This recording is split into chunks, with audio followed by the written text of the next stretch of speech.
O Bruno tá dizendo bom dia, a Marusca também. A Marusca deu bom dia e o Felipe também. Bom dia, Marusca.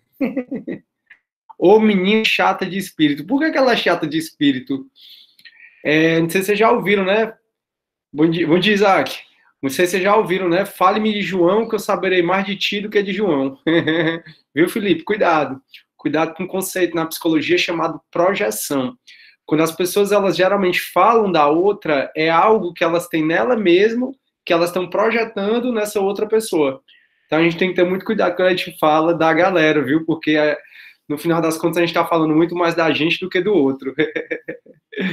E aí, galera, Vitória, bom dia, sempre aqui, Isaac também, Gabriel, bom dia, show, Ana Luísa aqui, a Ana Luísa agora tá com o nome certo, né, porque da outra vez, quer dizer, nome certo não, né, tá com o nome Ana Luísa, que ela quer ser chamada, porque da outra vez era tua Antônia alguma coisa, né, se eu não me engano.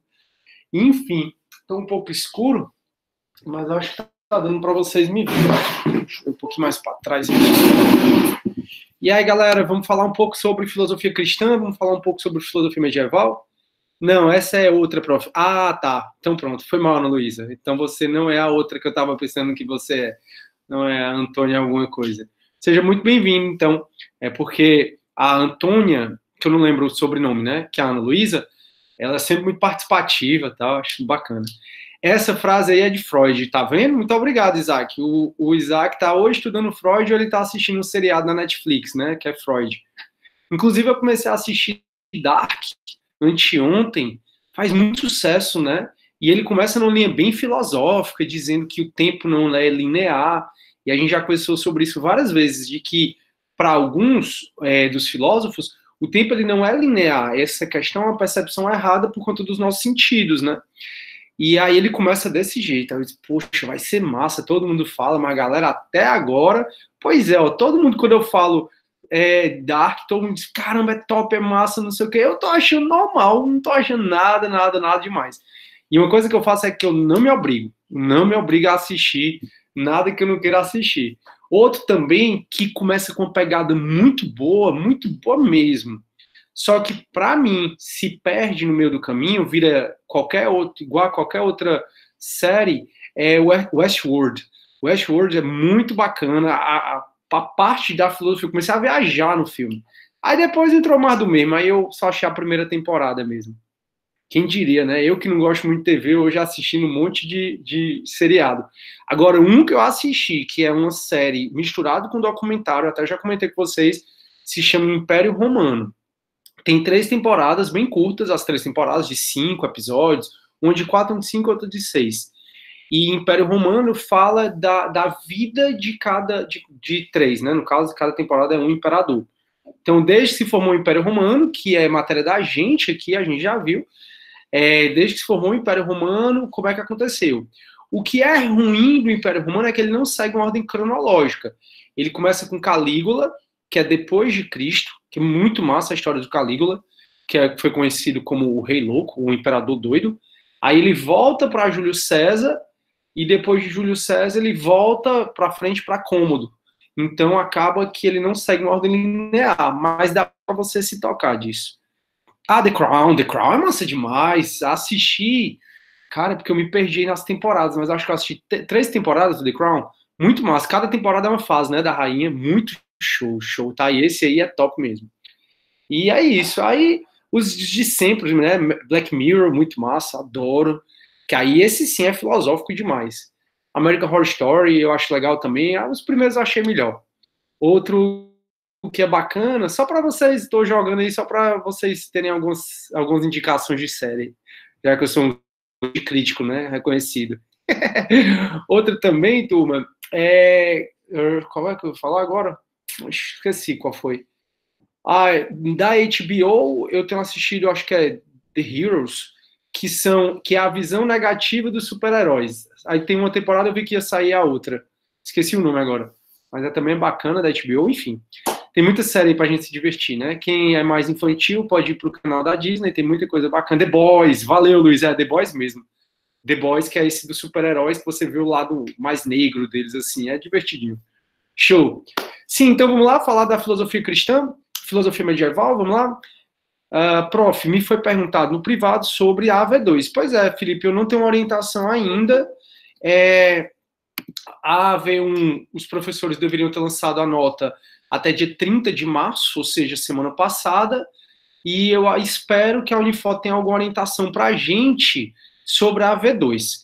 Mas uma coisa eu decidi, a partir dessa semana eu vou mandar para o Torpedo também.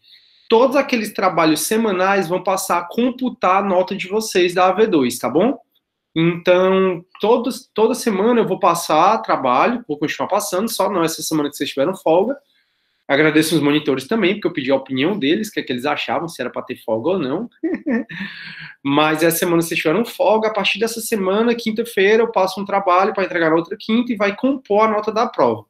Os trabalhos anteriores vai valer como ponto extra. Isso já está bem alinhado na minha cabeça. Então, quem não estava fazendo trabalho, comece a fazer. Quem estava fazendo, continue, que você tem ponto extra.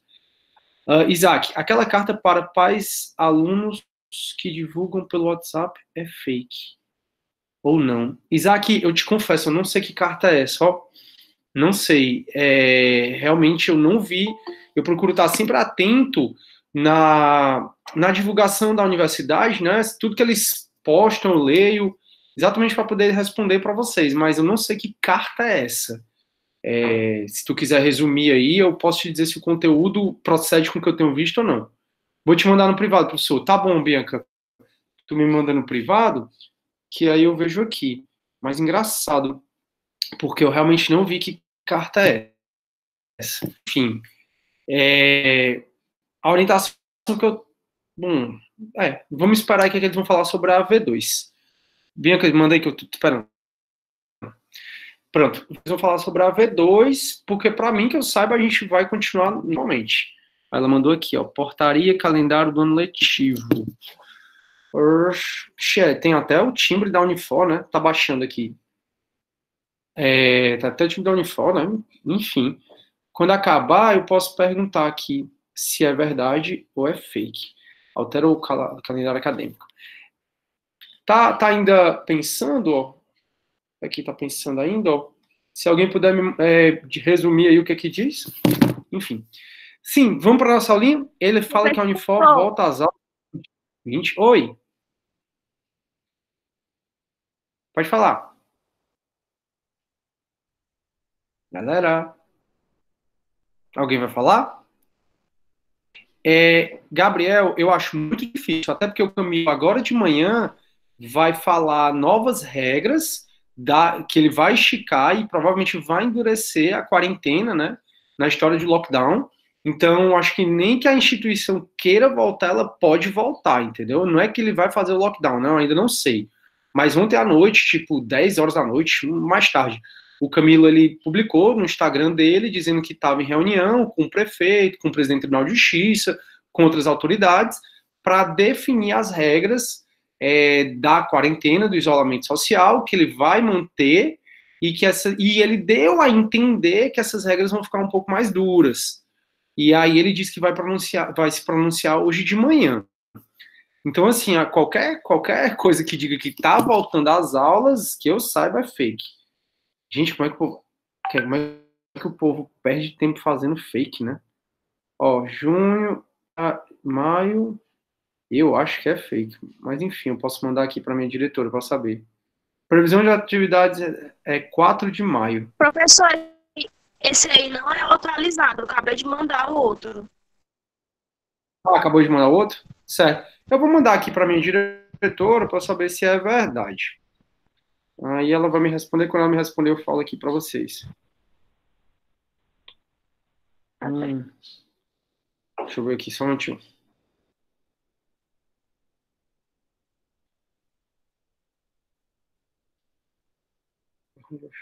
Pronto.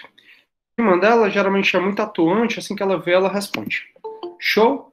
Pois é, eu acho, a Ana Luísa tá falando aí. Pois é, a gente tá esperando aí o Camilo para ele se manifestar sobre como é que vai ficar, né? Se vai ter lockdown, se não, como é que vai ser essas regras mais duras que ele tá falando do isolamento social. Parece que não, a Ana Luísa tá falando aqui, né? A Ana Luísa tá falando, parece que não aceitaram ele fazer o lockdown, mas lá diz que tá cheio da mudança e vai mudar de novo, provavelmente, né? O Gabriel tá falando assim, tava lá no site ontem à noite. Ah, tá. Gabriel, então você estava no site da Unifor, então é porque é verdade, mas provavelmente estica. E a Ana Luísa vai endurecer a quarentena. Vamos esperar aí, agora de manhã mesmo, o Camilo provavelmente vai dar esse pronunciamento para a população. Show? A Tassiana, eu acho pouco provável esse semestre voltarmos às aulas presenciais. Eu não sei quanto a isso.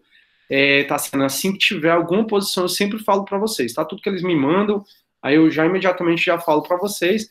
Mas o mais importante é que a gente fique bem tranquilo, não deixe a ansiedade, o ser humano é naturalmente ansioso. Esse mundo moderno, né, da gente, até na próxima aula a gente vai começar a falar sobre filosofia moderna, sobre o surgimento do renascentismo, a queda da Idade Média e tal, a gente vai conversar sobre isso na próxima aula. E esse mundo moderno, muito focado no capitalismo, muito focado nas tecnologias, na rapidez, no lucro, ele deixa o ser humano naturalmente ansioso. Então, a ansiedade, como já diz Goleman, é o mal do século. Realmente, nós somos muito propensos à ansiedade. Então, a ideia é que a gente possa parar um pouquinho, olhar a filosofia helenística, buscar a ataraxia, a paz de espírito, e evitar o máximo de situações que nos deixem ansiosos. Por isso que eu acho que a gente tem que ir com muita tranquilidade, com relação às aulas aqui, tranquilo, tá todo mundo acompanhando, quem quer acompanhar, quer acompanhar. A quarentena, ela tá se vindo para dividir todo mundo. Então tem gente que diz assim, eu não tô aprendendo nada com a quarentena, eu não sei o quê. A primeira coisa é, não adianta você dizer que não tá aprendendo se você não tá se esforçando para aprender. Então, quem quer aprendendo ainda mais, porque a gente acaba tá com um pouco de tempo, tá resolvendo questão, tá indo pro JEDs, tá assistindo as aulas, quem quer. Mas também, às vezes, um dos alunos me passou que não consegue acordar, 8h30 para assistir aula, e você colhe o que planta, né? Enfim, vamos passar com muita tranquilidade, na minha disciplina vai ser com muita tranquilidade mesmo, as provas vão ser bem tranquilas, na medida da aula. Enfim, o importante é a gente conseguir concluir esse semestre sem nenhum prejuízo, seja a conclusão de maneira online, seja a conclusão de maneira presencial. Não compete a nós decidir, mas assim que eu tiver alguma posição, eu falo para vocês. E aí a analista está falando, eu acho que esse semestre vai ser todo EAD, kkkk. Pronto, paciência, né? Não, ninguém tá assim porque a gente quer. Por mim, eu tava em sala de aula. Mas vamos para frente. E aí, podemos agora filosofia cristã para a gente terminar? Filosofia cristã, filosofia medieval. Aí a gente termina a nossa matéria nessa parte de filosofia da Idade Média e a gente passa a falar sobre a filosofia moderna, que é o nosso terceiro e último ponto da filosofia. Lembra, então, que a gente começou explicando o que é filosofia, como é que surgiu, por que surgiu na Grécia, quais foram os legados da filosofia do Ocidente para a gente. A gente começou sobre todo o arcabouço teórico sobre a filosofia. Aí a gente passou a falar da filosofia da Antiguidade, onde nessa filosofia da Antiguidade a gente estudou os 4 períodos, né, que vocês já estão cansados de saber, graças a Deus. Que é o período, vamos lá, repetindo comigo, turma. Que é o período pré-socrático ou cosmológico, antropológico ou socrático, sistemático e o helenístico. Aí a gente viu que o helenístico é a transição entre a antiguidade e o que a gente está conversando agora, que é a filosofia medieval. Essa parte da filosofia antiga, ela vai do século VII a.C., até mais ou menos o século I antes de Cristo ainda. Que aí nesse século I antes de Cristo é quando começa a se desfazer a filosofia helenística, que para muitos teve duração de 4 séculos antes de Cristo até o século I antes de Cristo. Aí a partir do momento em que surge Jesus Cristo, surge uma nova era mundial onde as pessoas se convertem ao cristianismo. Eles deixam de ser politeístas, né, e passam a ser monoteístas, como a gente já veio conversar. Então, nasce Cristo, muita gente passa a ser discípulo de Jesus Cristo, e aí Jesus Cristo morre com 33 anos, e os católicos são perseguidos até mais ou menos 320 depois de Cristo, até que o imperador Constantino, ele libera o culto católico e acaba a perseguição aos cristãos. E aí, quando é 383 depois de Cristo ainda, o Império Romano se converte no cristianismo. Então a gente tem essa filosofia medieval, que é o segundo período que a gente está estudando, que vai mais ou menos do primeiro século depois de Cristo, ou seja, com o nascimento de Cristo, até mais ou menos o século XIV, A gente vai para o ano de 1300 e pouquinho, quando se começa a desfazer os feudos, começa a se desfazer aquela relação muito simbiótica entre igreja e Estado, e aí a gente começa a ver o renascimento, ou seja, o renascentismo, que aí surge a filosofia moderna, juntamente com outro movimento, que é o iluminismo, e aí a gente vai, a partir daí, falar sobre esse período de grande produção cultural, filosófica, científica, que foi o Renascimento. Isso não significa que na filosofia da Idade Média, que na Idade Média não tinha a questão na Idade Média não tinha produção científica. Já falamos que na Idade Média tinha, sim, produção científica, cultural, filosófica. A primeira universidade surgiu na Idade Média. Tudo que a gente está conversando, acho que é bem a quinta aula sobre Idade Média, é uma filosofia construída na Idade Média. Eles retomaram um pouco da Antiguidade Clássica. A gente já viu que Santo Agostinho, ele cristianiza Platão, enquanto São Tomás de Aquino cristianiza Aristóteles. Hoje eu vou voltar a falar sobre isso, sobre Aristóteles e São Tomás de Aquino. Mas, enfim, foi um período de produção cultural.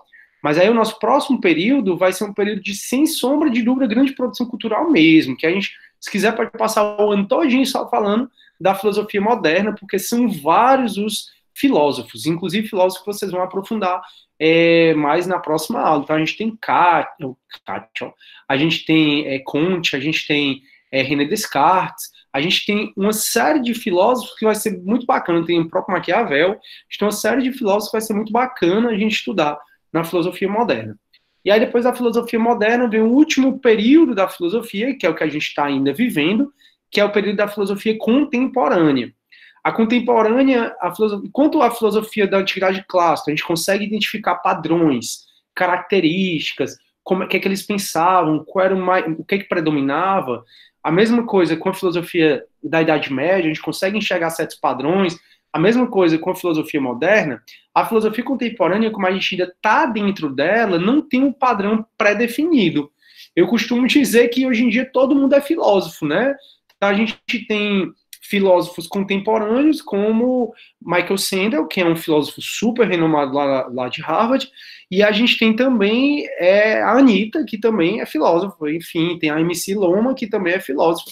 Então a gente tem uma categoria de pessoas por trás da internet filosofando sobre a vida. Às vezes a menina, ou nada contra isso, pelo amor de Deus, mas às vezes a menina, ou mesmo o menino, postam foto do sexo, tal, a menina mostrando a bunda, assim, obviamente de biquíni, o menino mostrando o corpo, tal, e eles colocam uma frase bem filosófica em cima lá da legenda, e a gente, poxa, que bonito essa desculpa que essa frase para postar essa foto que a pessoa está se achando bonita e quer postar com todo direito. Mas o fato é que, hoje em dia, todo mundo é filósofo, né? Então a gente não tem uma pré-determinação assim, a filosofia contemporânea é marcada por isso. Não. A filosofia contemporânea é marcada pela miscigenação de gente querendo ser filósofo, de internet, dessa questão toda. Que aí a gente vai conversar mais na frente sobre os principais filósofos da atualidade, como, por exemplo, Michael Sandel, é um que eu quero falar para vocês. Eu até já disse, até recomendei o livro dele, chamado Justiça. É um livro que todo aluno do direito deve ler. Ele compara muito a ética, a moral, ele até te faz perguntar se você realmente é uma pessoa que é tão ligada aos vieses morais como você acha que é. Enfim, a gente vai conversar sobre isso depois. Deixa eu ver o que é que estão falando. A Ana Luísa está falando assim, peraí. O Bruno está falando assim, qual o interesse dele em deixar de perseguir o catolicismo? Bruno, eu acho que eu me perdi. Quem foi que eu falei que deixou o catolicismo? Não sei. Bruno, se tu puder me dizer quem é esse dele aí, quem é o sujeito, eu te agradeço, que eu não lembro quem é que eu falei que deixou. Ah, o Constantino. Ah, cara, a gente já conversou sobre isso, é porque ele foi para ter uma guerra, e ele teve um presságio dizendo que se ele usasse os símbolos cristãos, né, da cruz, por exemplo, nas armas, ele ganharia a guerra. E assim ele fez, assim ele ganhou. E aí foi onde ele deu o Edito de Milão, que foi um documento, já conversou sobre tudo isso, acho que umas 4 vezes. Ele deu um Edito de Milão, e nesse Edito de Milão ele permitiu o culto católico. Tranquilo? Valeu aí, Eduardo, por ter me dito que é o Constantino. A Ana Luísa tá falando assim, bota um salmo na legenda da foto. É verdade. A Carolina já leu o livro Justiça. Perfeito mesmo. Bruno, maior prazer, cara. quiser perguntar, pode perguntar, mas se tu for achar a primeira, a segunda, a terceira aula, eu falei sobre isso. E a gente falou também do Édito da Tessalônica, que é quando o Império Romano vira cristão, tá bom? Dá uma olhadinha nas aulas que isso é tranquilo de ver. Bom, então essa é o contexto, né, geral da nossa filosofia. Eu já disse para vocês várias vezes que a nossa disciplina é muito mais histórica do que propriamente verticalizar o pensamento de alguns autores. Professor, eu achei que você verticalizava que só... Pois é, a gente conversa bastante sobre o pensamento da galera, mas o mais importante aqui é você entender os períodos da filosofia e é tentar pensar como um filósofo. Lembrem que a filosofia, a gente tem mania de olhar o celular... Eu falando de foto, eu vou mostrar uma foto minha que eu tô de calção de banho, não posso. Pronto, a filosofia, turma, ela é assim, a gente, a gente tem mania de olhar o celular dessa forma, né? Só que pronto, aí é como se a gente olhasse, meu Deus, agora o bicho não quer nada funcionar. A gente tem mania de olhar o celular dessa forma, né? Olhando para a tela e tal. A filosofia, então a gente sempre olha a vida desse aspecto. Então, por exemplo, o grande problema da humanidade hoje é se comparar. Então a gente está sempre se comparando com alguém. Então, a gente está sempre pensando que o fulaninho tem mais dinheiro que eu, que o fulaninho é mais inteligente que eu, que o fulaninho tira notas melhores que eu, que o fulaninho, sei lá, faz um curso lá mais difícil e eu não. Então a gente está sempre se comparando e isso gera angústia. Então é o modo que a gente tem de ver a vida sempre por esse lado, já que a gente foi ensinado, né, a sempre se comparar, ou a gente viu outras pessoas se comparando e passou a ter esse comportamento, a gente sempre tem a mania de olhar as coisas pelo mesmo ângulo, que é aqui. A filosofia, ela te ensina que esse celular, ele tem a parte de trás, tem a parte da frente, ela tem a capa, ele pode tirar a capa. A filosofia, então, ela faz aquela história que a gente falou na aula, ela te tira de um quadrado, nem que seja para você ir para outro quadrado. Mas certamente nesse movimento, os seus quadrados vão ficando cada vez maiores, e você vai começando a pensar um pouco mais fora da caixa nesse sentido. Você vai começando a ter outra perspectiva de vida que a maioria das pessoas não tem. Lembrem que os filósofos por várias vezes já falaram quão alienada a nossa sociedade é. E a gente vê, atualmente, não é difícil você perceber a alienação mental de muitos da nossa sociedade. Uns do que pregam absurdos, que eu não vou exemplificar para não ficar chato, outros que criticam o outro pregar o absurdo no sentido de que aquela pessoa não pode ter voz. Então, por exemplo, hoje em dia a gente vê movimentos de fechamento do Congresso Nacional. A nossa democracia ela é muito jovem, a gente acabou de sair de uma ditadura militar, quem implantou a democracia mesmo foi a Constituição de 88, então a nossa democracia é muito jovem e a gente já vê pessoas, por exemplo, querendo fechar o Congresso Nacional. Que essas pessoas têm o direito de pensar, têm o direito de liberdade de manifestação de pensamento, tem. E a gente tem que respeitar isso. Então hoje a gente vê uma polarização muito grande, onde as pessoas elas não conseguem ouvir umas às outras. Então é como se eu estivesse falando um argumento aqui de uma coisa que você não concorda, e ao invés de você prestar atenção para rebater o meu argumento, o que até a nossa presidência faz é, ao invés de contra-argumentar o argumento, quando a gente não consegue fazer isso, a gente ataca quem? O argumentador. E é isso que a filosofia ela te ensina a perceber a vida de outra forma, a tentar entender mais o ponto de vista das outras pessoas. A filosofia ela te ensina que toda situação tem uma outra saída que provavelmente você não está enxergando. Então, no discurso mesmo do nosso presidente, muitas vezes você nota que ele não ataca o argumento que estão fazendo contra ele. Ele simplesmente ataca quem? O argumentador. Então, ele vai e chama, por exemplo, o Moro de Judas. Ou então, ele vai e chama o ministro Alexandre de Moraes, ou outro, ele ataca, diz que o ministro Alexandre de Moraes, por exemplo, ele só entrou lá porque por amizade. Assim, então a gente tenta sempre entender o argumento, raciocinar sobre aquele argumento, e se você não concordar, e a filosofia ela sempre te estimula a discordar, porque toda unanimidade é burra, então ela te ajuda a pegar esse argumento, a digerir esse argumento e a simplesmente a tentar contra-argumentar o argumento, respeitando o direito de liberdade de expressão de quem pensa de maneira contrária. Então, por mais que você possa achar absurdo alguém querer fechar o Congresso Nacional, alguém querer o AI-5 de novo, a ditadura, todas essas pessoas, elas têm o direito de liberdade de manifestação de pensamento. Muito embora, às vezes, pareça um tanto surreal, porque essas pessoas que pedem o AI-5, por exemplo, eles estão exercendo o direito de liberdade de manifestação de pensamento para vir um ato que vai tolher, vai cercear o nosso direito de liberdade de manifestação de pensamento. Para mim, isso é muito surreal. Mas a gente, enquanto filósofo, a gente, enquanto jurista, a gente sempre tem que entender, tentar entender o argumento do outro lado. Porque se a outra pessoa está defendendo aquilo, é porque, na visão dela, tem alguma razão. Então, tente pegar esse argumento, tente digerir e tente contra-argumentar o argumento, sem atacar o argumentador. Voltaire, a gente vai falar dele na filosofia moderna, ele já disse, né? Posso não concordar com uma palavra do que diz, mas defenderia até a morte o direito de tu dizer essa tua opinião. Aí a Tassiana fala assim, porque é mais fácil não pensar e atacar argumentos, infelizmente. Pois é, Tassiana, e é por isso que o mundo precisa mais de filosofia. Mas o que a gente vê, por exemplo, do governo atual, e novamente dizendo, sem criticar a pessoa, se a gente não critica as pessoas têm direito de pensar diferente da gente, as pessoas têm direito de ter ideias diferentes da gente, e a gente tem direito de ter ideias diferentes da delas. Então, é uma relação recíproca.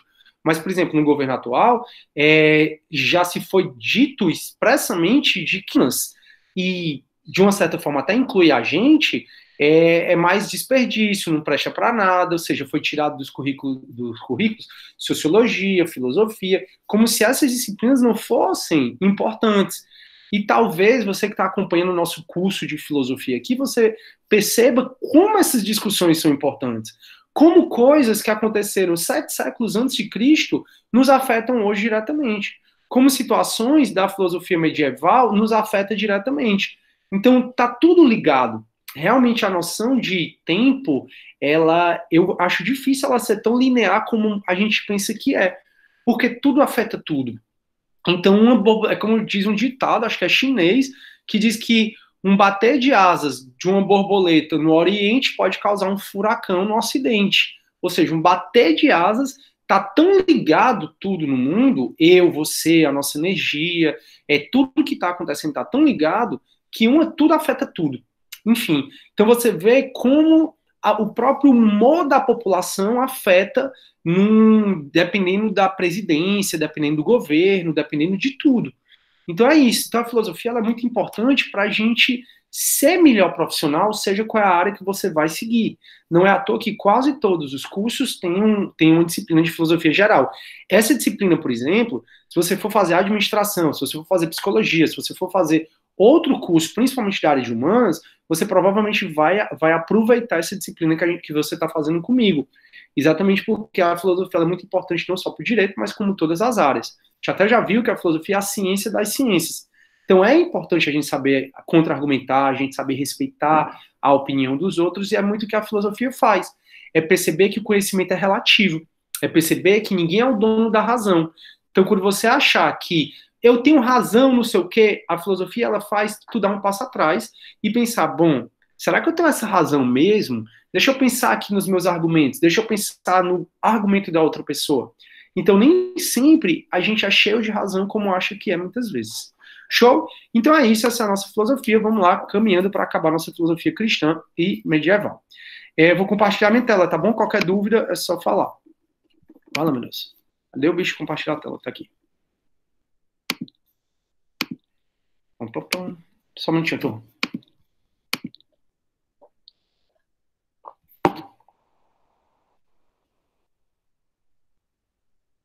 Pronto, estou apresentando minha tela para a gente continuar, né? Então a gente começou, turma, falando sobre a filosofia cristã, que a filosofia cristã, que ela vem muito com patrística e Santo Agostinho, já falamos isso várias vezes, filosofia cristã, patrística e Santo Agostinho, eles foram nesses primeiros 6 séculos depois de Cristo, onde se tentou muito nessa época evangelizar. Se tentou muito nessa época fazer o arcabouço teórico, principalmente do catolicismo, fazer o arcabouço teórico do cristianismo, não só do catolicismo, porque teve o Império Romano do Oriente, já conversamos sobre isso, e no Império Romano do Oriente, hoje eles são muçulmanos, Mas esses primeiros 6 séculos depois de Cristo, que a gente tem a filosofia cristã e com Agostinho, Platão, exatamente a Igreja Católica e o cristianismo como um todo sedimentando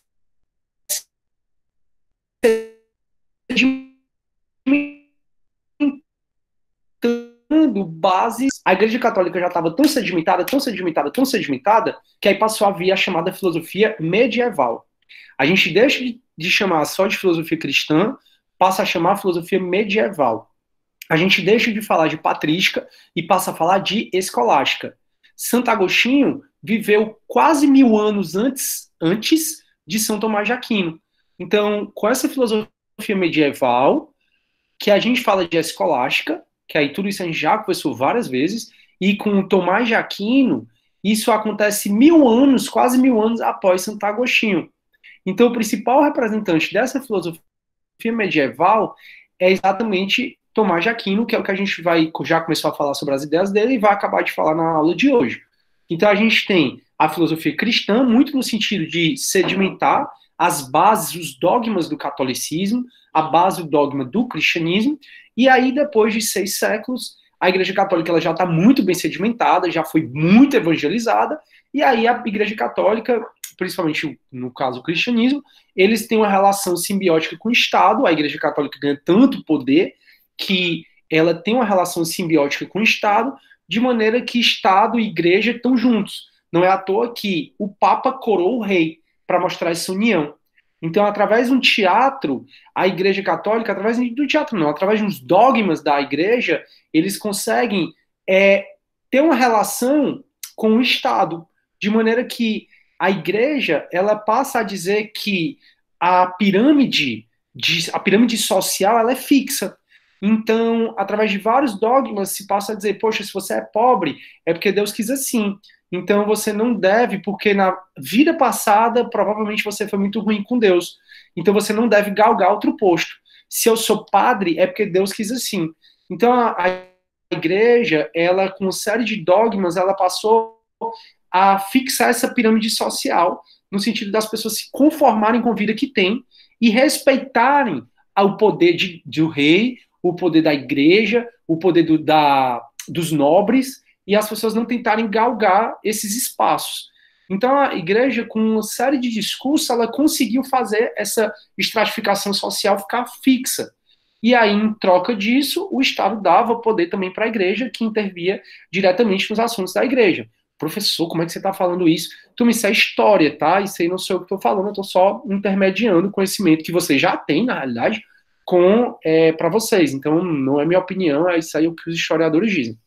Enfim, o fato é que nesse período, no século 6, 7, 8, 9, 10, depois de Cristo, quando a gente tem essa filosofia medieval e que a Igreja Católica já está muito bem sedimentada, que ela já tem vários adeptos, aqui é que começa a vir a Santa Inquisição, as cruzadas. Então, ou você segue os dogmas do catolicismo ou você morre, ou você vai para a igreja todos os dias, ou você é condenado na fogueira por ser bruxa. Então, esse período que a gente vê da Idade Média, de terror que o renascentismo pregou de maneira errada, e nós já falamos sobre isso, esse período da Idade Média de perseguição, que é mais treva, que, como eu já falei, né, o renascentismo colocou isso de maneira equivocada, para ele poder subir um pouco mais, o que a gente conhece mais a partir desse século, 6, 7, 8, depois de Cristo, que a igreja já tinha muitos fiéis e obrigava quem não era a ser fiel, a ser adepto da igreja católica, e com isso se conseguia manter o poder do rei, e se conseguia manter a estratificação social, e tanto Estado como igreja tinham ganhos mútuos. Então a gente tem essa divisão da filosofia da Idade Média nesses dois períodos. Filosofia cristã, que vai do século I a mais ou menos o VI, depois de Cristo, onde a igreja católica estava evangelizando, estava sedimentando as bases da igreja. Depois, com o século VI, VII, VIII, até o século XIV, ela já tinha muito poder, já tinha uma relação muito simbiótica com o Estado, e a Igreja Católica, nesse caso, que aí a gente fala da escolástica, não fala mais da patrística, a escolástica era até ensinada nas universidades, a Igreja Católica ela já tinha muito poder, então a doutrina aqui era muito mais de sedimentar, era muito mais de de fixar, de fazer respeitar mesmo os dogmas estabelecidos na filosofia cristã. Então, essa é a filosofia medieval que a gente está estudando agora, e o principal representante da filosofia medieval nesse final de período foi Tomás de Aquino. Tomás de Aquino, turma, que ele teve um problema muito grande para enfrentar. Por quê? Porque Santo Agostinho, ele, no ano mais ou menos 280 e pouquinho, que foi quando ele nasceu, mais ou menos anos 300, né, que ele começou a fazer isso, que ele morreu em 320, Santo Agostinho, ele cristianizou Platão. E quando você fala em cristianizar Platão, talvez não seja tão difícil assim. Por quê? Porque Platão já falava de alma, já falava da imortalidade da alma. Então, Santo Agostinho pegou essas questões de Platão e trouxe para o cristianismo, que realmente a alma era imortal, que você tinha que se comportar aqui, senão sua alma ia para o céu, para o inferno, para o purgatório. Então, Santo Agostinho, ele cristianizou Platão. Foi uma coisa muito boa, porque a ideia aqui dessa filosofia é tentar conciliar fé e razão. Então, a ideia é conciliar essas duas coisas. E Santo Agostinho faz isso muito bem. Santo Agostinho, ele conciliou fé e razão, principalmente a razão da era clássica, né? A razão dos filósofos clássicos. Então, ele pegou a razão dos filósofos clássicos, principalmente de Platão, e cristianizou nesse sentido. Só que, enquanto Santo Agostinho, ele falava que primeiro você tinha que ter fé na igreja, em Deus, primeiro você tinha que amar o amor, primeiro você tinha que ter fé para depois conseguir racionalizar, Tomás de Aquino diz, primeiro racionalize, que depois você vai ter a fé, depois que você entender os dogmas cristãos, por meio da razão, você passa a ter fé. Então, Santo Agostinho, primeiro tenha fé e depois racionalize. Tenha fé nos dogmas da igreja, acredite nos dogmas da igreja e racionalize, que você vai ver que tudo é verdade. Já Tomás de Aquino, não. Primeiro entenda, primeiro tenha razão. Depois que você entender por meio da razão, você vai conseguir ter fé nos dogmas da igreja. Então, Santo Agostinho, foi muito bom, ele com 37 anos, só que ele passou a se converter ao cristianismo, muito por conta da mãe dele, que era muito católica, que era muito religiosa, mas Santo Agostinho, ele foi um cara muito entregue aos vícios, né? Que depois ele veio a criticar esses vícios, dizendo, inclusive, que o cristão é mais livre que o pagão, tudo isso a gente já estudou. O fato é que Santo Agostinho, ele foi e cristianizou Platão, nessas ideias de Platão. Tomás de Aquino, ele pegou uma época mais difícil. Por quê? Porque Tomás de Aquino, que viveu em 1200 e pouquinho depois de Cristo, ele já pegou um período, turma, e aí a gente está falando do século XIII, ou seja, quase o finalzinho da Idade Média, que foi terminar no século XIV. Então, Tomás de Aquino, já pegando quase o finalzinho da Idade Média, ele viu-se os feudos, né, o sistema feudal, ele terminando, ele caminhando para terminar. Tomás de Aquino, ele vendo o poder da igreja já não tão forte assim como já foi. Tomás de Aquino viu que vários textos de Aristóteles foram traduzidos e foram disseminados pela Europa. E lembrem, turma, que Aristóteles, ele foi o primeiro cientista, ele foi extremamente racional. Aristóteles brigou muito com Platão, dizendo assim, Platão, esse negócio de dois mundos, tal, tudo isso é balela. Aristóteles, ele foi um empirista, ele acreditava na experiência, ou seja, os textos de Aristóteles, principalmente por conta de um filósofo árabe chamado Averroes, os textos de Aristóteles, eles foram traduzidos por filósofos árabes, por outros filósofos, principalmente por Averroes, que ele também, além de traduzir os textos de Aristóteles, ele comentava esses textos de Aristóteles. Então, Averroes ficou conhecido como o comentador, porque o cara era um gênio, ele era médico, ele era juiz, ele entendia de astronomia, entendia de teologia. O Averroes, que foi esse filósofo árabe, foi um cara fora do comum, de inteligente. E aí o que aconteceu? Ele saiu traduzindo os textos da Antiguidade Clássica, em especial textos de Aristóteles, e saiu comentando esses textos. E aí os textos de Averroes, que traduziu Aristóteles e que comentou os textos de Aristóteles, foi disseminado na Europa toda. Então, quando você vai e percebe que numa sociedade dominada pelo misticismo que a igreja colocava, vem textos de Aristóteles dizendo que não tem outro mundo, não tem esse negócio de céu, purgatório, não com essas palavras, mas vem textos de Aristóteles que até de encontro aos dogmas da Igreja Católica, Santo Agostinho pensou assim, Santo Agostinho não, Tomás de Aquino pensou assim, rapaz, eu tenho que fazer alguma coisa. E o que é que Tomás de Aquino ele fez? Ele pegou esses textos de Aristóteles e ele cristianizou os textos de Aristóteles. Como assim? Aí hoje a gente vai dar exemplo. Por exemplo, uma das coisas mais fortes em Aristóteles foi a ética. Tanto é que ele escreveu um livro chamado Ética Nicômaco, que é exatamente ele falando de ética para o filho dele. E aí o Tomás de Aquino pegou a ética de Aristóteles, por exemplo, e cristianizou. Disse assim, a ética de Aristóteles, que é essa busca pela felicidade, na verdade, a ética, a felicidade é a Deus.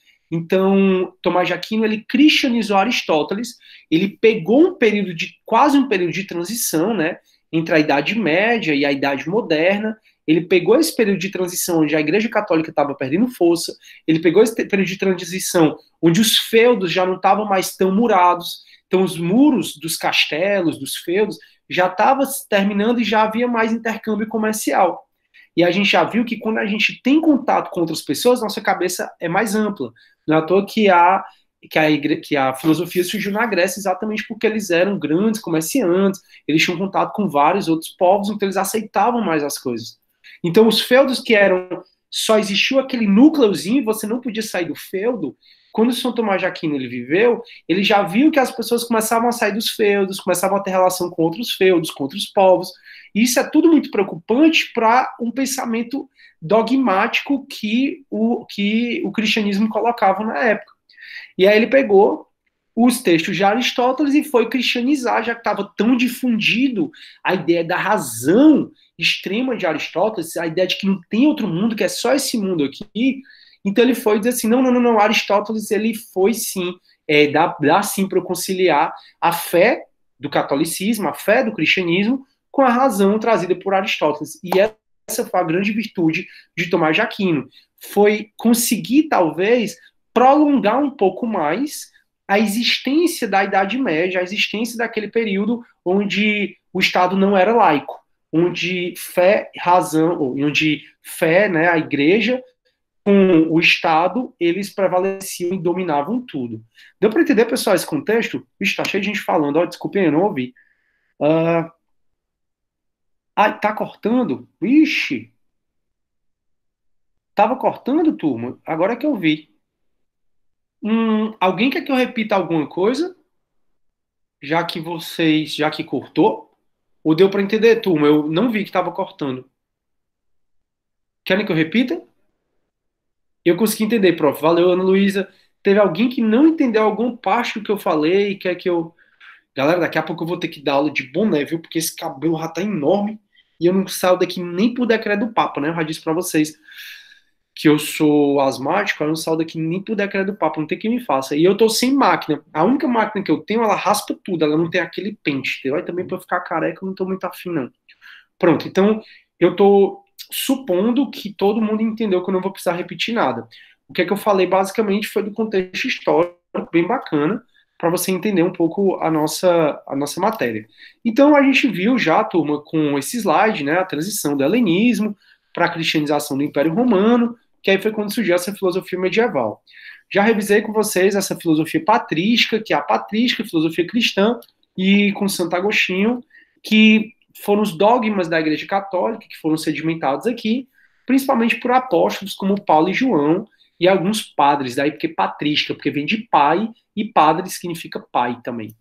E aí a gente já conversou sobre a divisão do Império Romano, do Ocidente, que aí deu origem à Igreja Católica Apostólica Romana, que é exatamente o Vaticano, e ao Império Romano do Oriente, que deu origem a uma igreja ortodoxa, mas hoje a Turquia, né, isso aqui, Istambul, que foi uma igreja católica ortodoxa, ela hoje é muçulmana.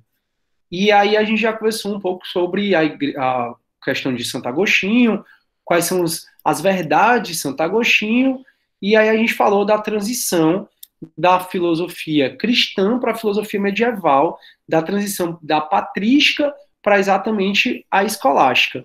Então, aqui na escolástica, aqui na filosofia da Idade Média, onde se tinha as cruzadas, onde se tinha a Santa Inquisição, a perseguição aos não católicos. E a gente já conversou sobre isso.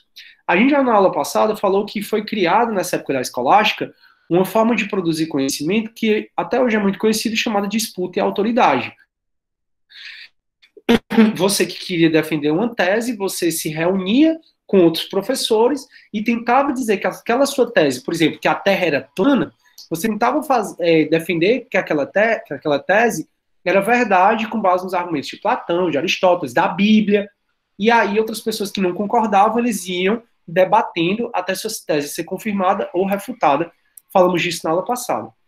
E na própria aula passada, a gente começou a falar um pouco sobre Tomás de Aquino. E Tomás de Aquino, ele cristianizou Aristóteles. Quem cristianizou Platão foi Santo Agostinho.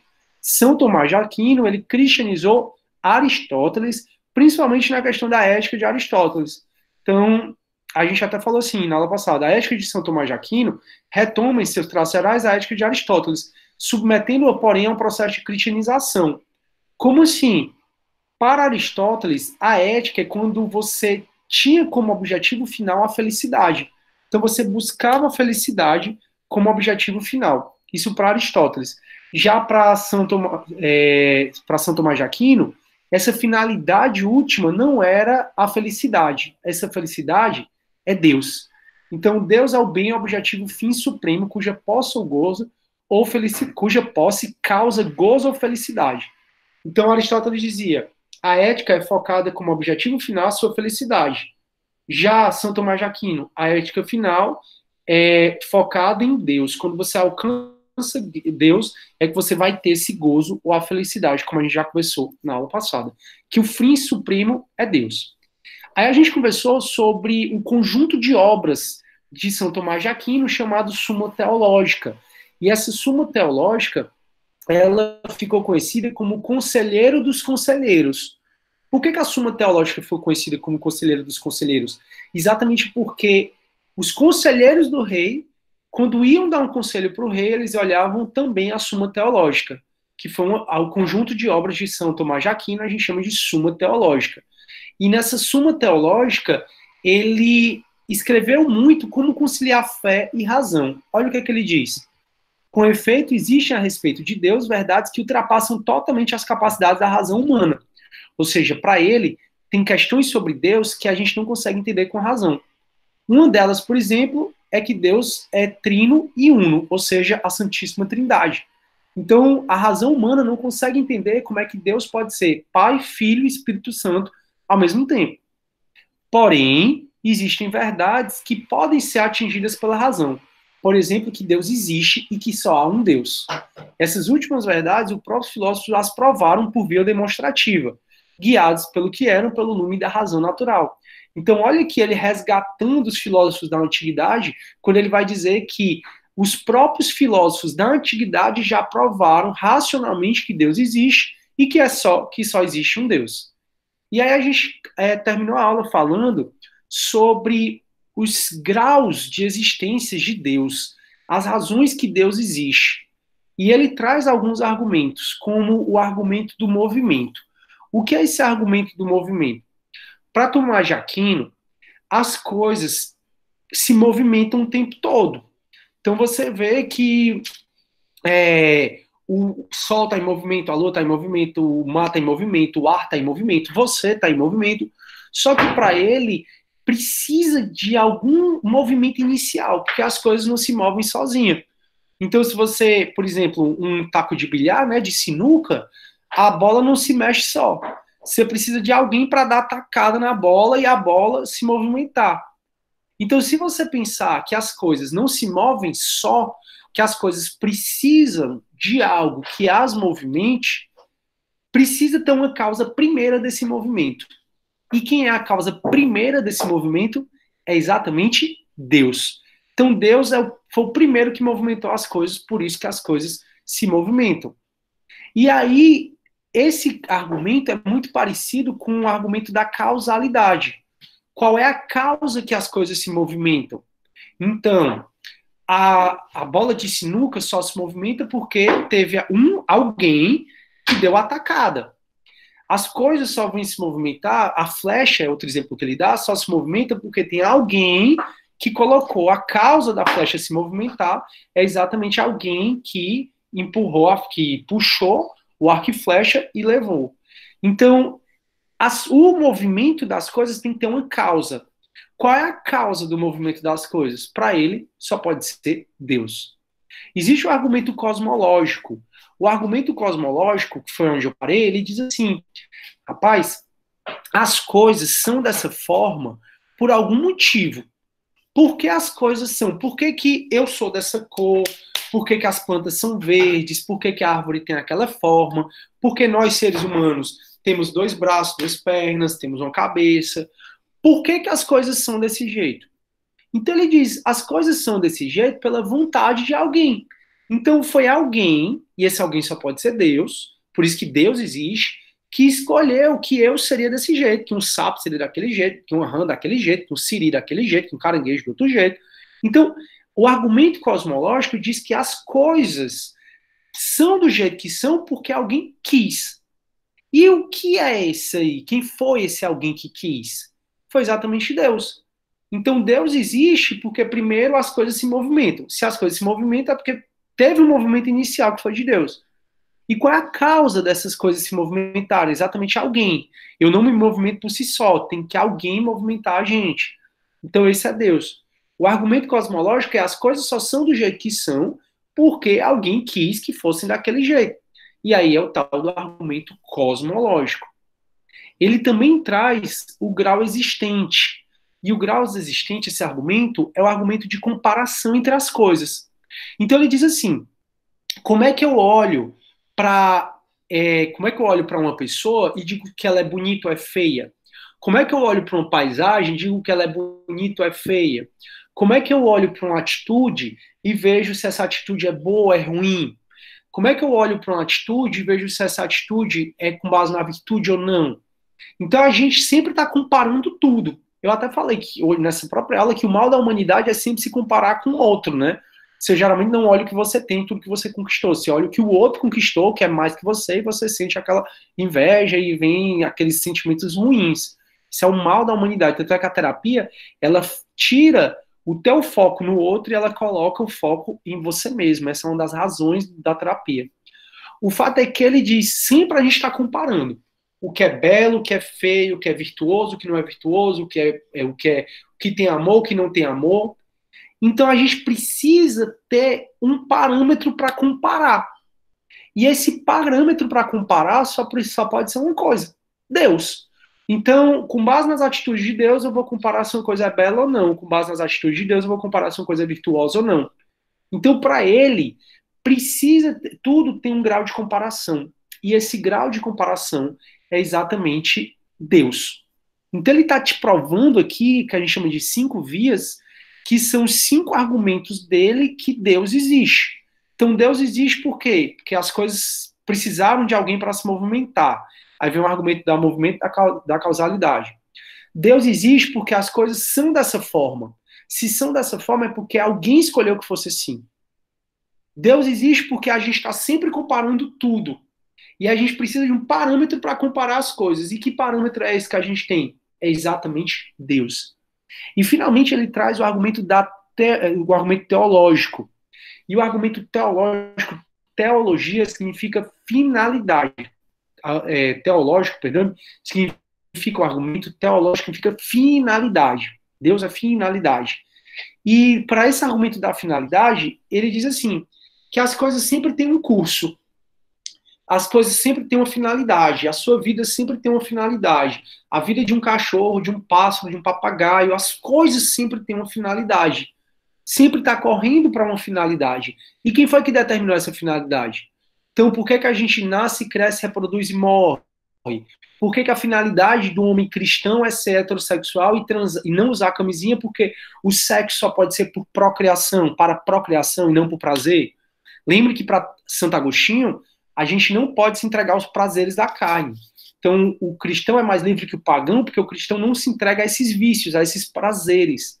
Então, o que foi que determinou essa finalidade de procriar, de perpetuar a raça humana que tem para os animais, por exemplo, para os homens, e perpetuar a sua respectiva raça nos outros animais? Quem determinou essa finalidade foi Deus. Poderia ser outra finalidade? Poderia, mas Deus quis que fosse assim. Então, através desses 5 argumentos, ele tenta provar de maneira racional, usando a razão, que Deus de fato existe e que Deus de fato é um só. Exatamente por conta desses todos esses argumentos. E aqui eu trouxe só algumas questões para vocês. Deu para entender, pessoal, por que Deus existe? Deixa eu interromper aqui. Deu para entender? Depois avisa ao professor que eu tive que sair por causa da... Ah, tá, tranquilo, Bianquinha. Deu para entender por que Deus existe? Foi a última coisa que faltou a gente conversar na aula passada para a gente terminar. Aí eu deixei 2 questões aqui para vocês. Eu sugiro que vocês façam essas questões. Posso cobrar depois, tá? Ah, Bianca, não teve aula, voltou. Seja ainda, Bianquinha. Tudo argumentos que estão na Suma Teológica. Se você perguntar o que é a Suma Teológica, a Suma Teológica é exatamente o conjunto de obras de São Tomás de Aquino, que foi tão importante em muitos cantos que ela era equiparada à Bíblia. Então ficava a Bíblia de um lado e a Suma Teológica de outro. E os conselheiros do rei usavam a Suma Teológica para aconselhar o rei. E aí, através dessas obras de Tomás de Aquino, que foi conhecido como Suma Teológica, ele quis explicar racionalmente a existência de Deus. E essa racionalmente foi exatamente com base nessas 5 razões que eu acabei de explicar para vocês. Deixa eu ver, a minha diretora ainda não respondeu para mim. Enfim, se ela qualquer coisa eu falo para a Bianca e para os monitores, eles falam para a gente se ver quinta-feira, a gente falar um pouco do renascimento, né, do renascentismo e com o surgimento da filosofia moderna. Tranquilo? Espero que vocês tenham gostado da aula. Contem sempre comigo, fiquem bem da cabeça, fiquem bem do corpo, cuidem de si e já a gente está junto, se Deus quiser. Tranquilo? Pois é isso, eu vou parar aqui de gravar e a gente vai acabar a nossa aula.